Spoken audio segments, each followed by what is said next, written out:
আজকে দুপুরে লাঞ্চে কি থাকছে সেটা আপনাদের মাঝে শেয়ার করব। আসসালামু আলাইকুম, আমি নীলা বলছি ঢাকা গাজীপুর থেকে। ছোট ছোট অংশ নিয়ে ভিডিওটা সাজাইছি। আশা করি আজকের ভিডিওটা আপনাদের ভালো লাগবে।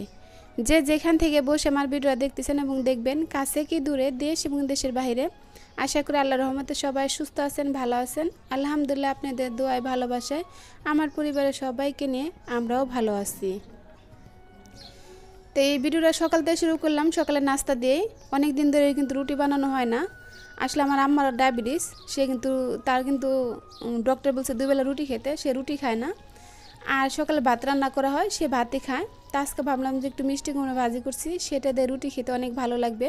আর মিষ্টি কুমড়াটা এত মিষ্টি, তাই ভাবলাম যে সকালকার নাস্তা হিসেবে রুটিটা বানিয়ে নিই। তো এখানে কিছু পরোটাও বানিয়ে নিব, আর সাদা রুটি বানিয়ে নিচ্ছি, কারণ ডায়াবেটিসের মানুষের তো পরোটা খাওয়া যাবে না। আর সে তো রুটি খায় না, সে রুটি খেলে একটা কি 1.5টা রুটি খায়। তার ভাতে মানে আসলে ডায়াবেটিস যাদের, তাদের মিষ্টি জিনিস দেখলে, ভাত দেখলে তাদের কোনো মানে হুঁশ থাকে না। মিষ্টি জিনিস হলে লুকায় চুরি করে খেয়ে নেয়, এ একটা অবস্থা। কি বলবো, মানে ডায়াবেটিস মানুষ যাদের ডায়াবেটিস আছে তাদের কাছে এই কথাগুলো শুনে থাকি, আর নিজের চোখে তো দেখতেই পাই। তাই সেটা আপনাদের মাঝে শেয়ার করলাম। তো এখানে প্রথম সাদা রুটি ভেজে নিয়েছি, তারপর কিন্তু পরোটাগুলো ভেজে নিচ্ছি হালকা তেল দিয়ে। বেশি একটা তেল দিইনি, তেল না খাওয়াই ভালো, তো গরমের ভিতরে। তাই রুটি পরোটাগুলো ভেজে নেওয়ার পরে এখানে নাস্তা আমি এখন রেডি হয়ে গেছে। তো এখানে আমার শাশুড়ি মাকে নাস্তাটা দিয়ে দিচ্ছি, আর আমিও নাস্তাটা নিয়ে নিব।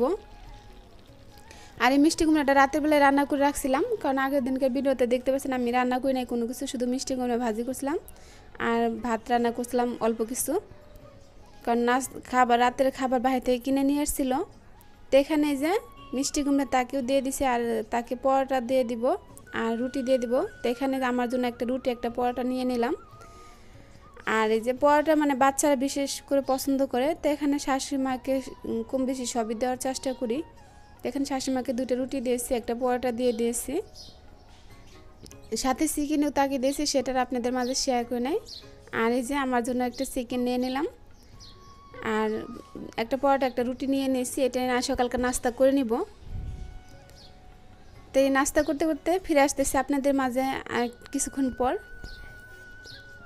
তো নাস্তা শেষে এই যে ঘরে অনেক কিছুই কাজ করে নিয়েছি, সেগুলো আপনাদের মাঝে শেয়ার করে নেই। আর এখন তো বাইরে মাশাআল্লাহ অনেক সুন্দর বাতাসের কারণে বাইরে ধুল বালু যত যা আছে সব রুমে আয় পরে। 2 বেলা করে ঘর মুছে কোনো কুল পায় না, কারণ কি করব, জানালা দরজা বন্ধ থাকলে তো মানে দম বন্ধ হয়ে যাবে, নিঃশ্বাস বন্ধ হয়ে পরে মারাই যাব। আর দরজা জানলা খুলে থাকলে তো এই যে বাইরের দেখেন মশলাগুলো সব এসে পড়ছে। তারপরে কিন্তু এই যে এখানে ঠান্ডা ঠান্ডা তরমুজ কেটে নিয়েছি। আর এই তরমুজটা আমার ছোটো ছেলেটা অনেক পছন্দ করে, তাই কেটে নিলাম। আর আমি যে এভাবে কাটলেও বেশি পছন্দ করে, মানে ও হাত দিয়ে ধরে খাবে এইভাবে, তো ওর জন্য খোসা সহ কাটা।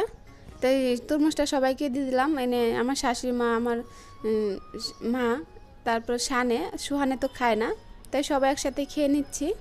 তরমুজ খাওয়ার পরে তারপরে কিন্তু একটা কাজ করব।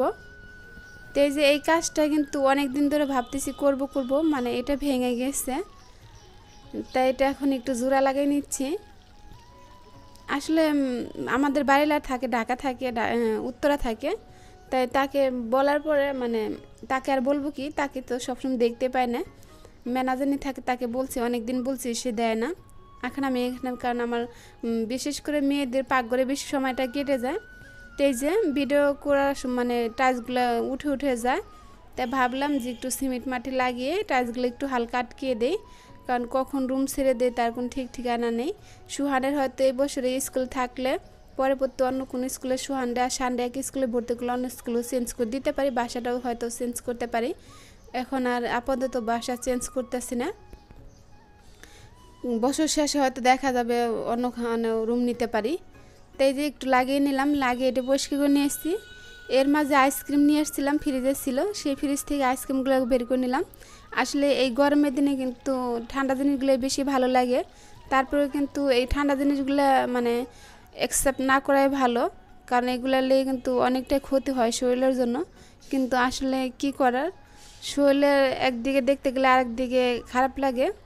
তাই এখানে 5টা আইসক্রিম নিয়েছি, মানে 5 জন মানুষ আমরা, তো এখানে সবাই এখন আইসক্রিমগুলো খেয়ে নিব। আর এই আইসক্রিমগুলো সোহান শান খুব পছন্দ করে। সোহানকে তো একদম ডক্টর নিষেধ করছে বাইরে মানে ঠান্ডা জিনিস খেতে।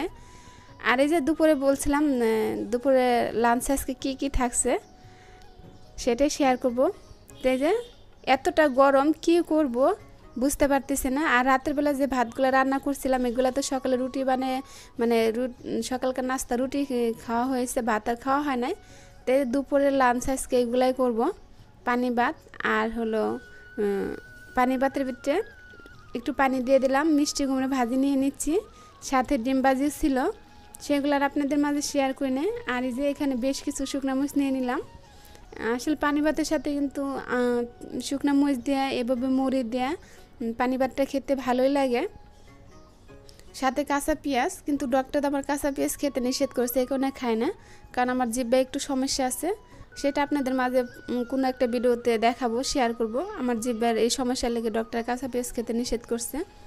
তো এখানে শুকনো মরিচ, মিষ্টি কুমড়া ভাজি আর মুড়ি দিয়ে আমি পানি ভাত খেয়ে নিচ্ছি দুপুর লাঞ্চ। আসলে যখন খাইছিলাম খুব মজা লাগছিল, কি বলবো।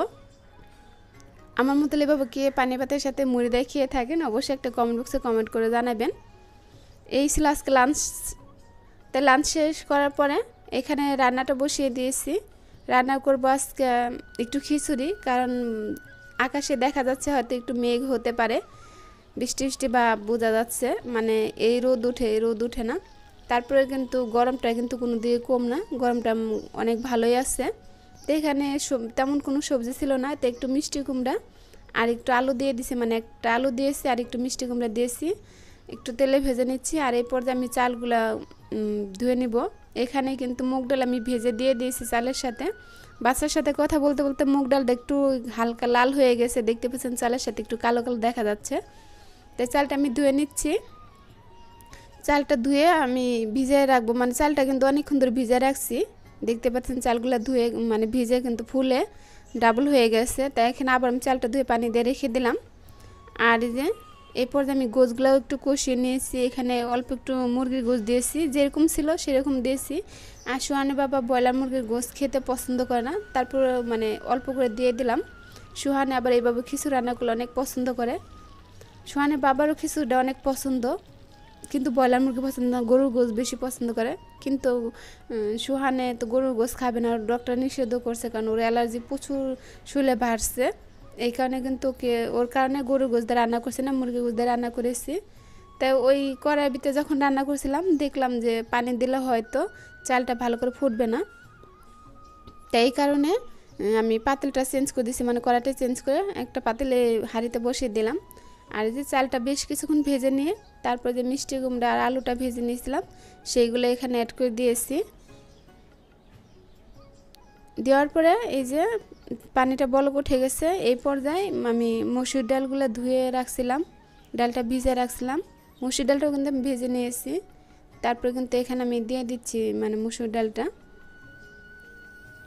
রান্নার ভিতরে রান্না শেষ করে তারপরে কিন্তু এক জায়গায় গিয়েছি, সেটা আর আপনাদের পুরোপুরি শেয়ার করছি না। এই যে এক জায়গায় গিয়েছি মানে শাশুড়ি মাকে নিয়ে ডক্টরের কাছে গিয়েছি, শাশুড়ি মা তো অনেক অসুস্থ, তাই তো তাকে নিয়ে ডাক্তার কাছে। এখানে কিন্তু পরে রাত্রে 11:30 বাজে, তা আমি আর আমার শাশুড়ি মা কিন্তু বাসায় যাচ্ছি এখন। সোহানের বাবা আসতে পারে না, কারণ বাসার থেকে তখন 7টা বাজে আসছিলাম। 7টা বাজে আসার পর তো ওই সময় তার দোকানে বেচাকেনির চাপ ছিল, এই কারণে আমি একাই চলে আসছি শাশুড়ি মাকে নিয়ে। আর আমার আম্মাকে রেখে 2 বাচ্চাকে রেখে কিন্তু আসছি বাসার থেকে। এখন কিন্তু বেশ কিছুদিন এই মেডিকেল দৌড়াদৌড়ি করতে হবে শাশুড়ি মাকে নিয়ে। তা আজকে ডক্টর দেখাইছি, আজকে পরীক্ষা করতে হবে না, ফিরে মঙ্গলবার যায় পরীক্ষা করতে হবে, ওই রিপোর্ট বেরোলে ফিরে ডাক্তার দেখাইতে হবে। তাই অনেক টাকাই খরচ হয়েছে পরীক্ষায়, সেটা আপনাদের সাথে শেয়ার করব মানে পরীক্ষা করার পরে। এখন বাসায় যাচ্ছি, বাসায় যাওয়ার পরে তারপর কিন্তু রাতের ডিনারটা শেষ করব। বাসায় আসতে আসতে কিন্তু 12টা বেজে গিয়েছে। এই যে এখন কিন্তু মানে বাসায় এসে দিয়ে সোহানের বাবা 11:45 বাজে বাসায় আসছে, আমার আম্মাও বসে আছে, বাচ্চারা ঘুমিয়ে গিয়েছে। আর এখন সবাই একসাথে মানে ডিনারটা করে নিব, তাই সোহানের বাবাকে আগে দিয়ে দিচ্ছি খাবারটা। এই যে খিচুড়িটা রান্না করে আমি রেখে গেছিলাম, এই খিচুড়িটা কিন্তু গরম গরম খেতে বেশ ভালো লাগে। আসলে বেশি একটা গরম নাই, অনেক ঠান্ডা, মানে ততটা গরমও না ততটা ঠান্ডাও না, এই খিচুড়ি আমার কাছে গরম গরম খেতে ভালো লাগে, কিন্তু রান্না করে রেখে গেছে অনেকক্ষণ হয়েছে, ঠান্ডা হয়ে গেছে। তো এখানে শাশুড়িমার খাবারটা আমি দিয়ে দিচ্ছি। তো বক বক করে অনেক কথা বললাম, জানি না আমার কথা কার ভালো লাগবে কার ভালো লাগবে না। কথা বলতে বলতে মানে আপনাদের ভিডিওর শেষ প্রান্তে এসে পড়ছি। ভিডিওটা এখানে শেষ করবো, দেখাবেন নতুন কোন ভিডিও। শেষ পর্যন্ত ভালো থাকুন, সুস্থ থাকুন, আল্লাহ।